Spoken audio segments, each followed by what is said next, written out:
Hey all, మేము Tuesday night నవ్వకు. Hey all, మీ ఇంట్లో dinner ఏంటి ఇవాళ? శ్రీకాంత్ ఇట్లా చెయ్యకు శ్రీకాంత్, 100 టేక్లు అయితే నీ వల్ల. మనము సాయ్ చొరీజో ఇట్లా జూమ్ చేసి చూపించు చెప్తున్నప్పుడు. అండ్ పక్కన సీజనింగ్స్ కూడా పెట్టాం. సో ఇప్పుడు ఇవన్నీ అసెంబుల్ ఎలా చేయాలో చూపిస్తాం. జస్ట్ ఎక్కువసేపు హీట్ అక్కర్లేదు, ఒక 1 minute. మీ అందరూ డిన్నర్కి ఏం చేసుకున్నారో నాకు కమెంట్స్లలో చెప్పండి. ఎందుకు నవ్వుతున్నావు? No, let me finish. ఒకటి 2 టాకోలు చేసి నోట్లో పెట్టుకునే వరకు ఉంచు. ఇప్పుడు ఇలా జూమ్ చేసి పెట్టు. ఇప్పుడు ఈ టార్టియాస్ ఇట్లా వేసి తెచ్చా. ఆనియన్స్, కొత్తిమీర కట్ చేయాలి కదా నాన్న. కొద్దిగా కొత్తిమీర,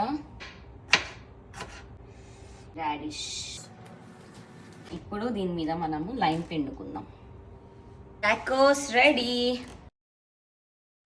బాగున్నాయి నిజంగా, వీడియో కోసం చెప్పట్లా.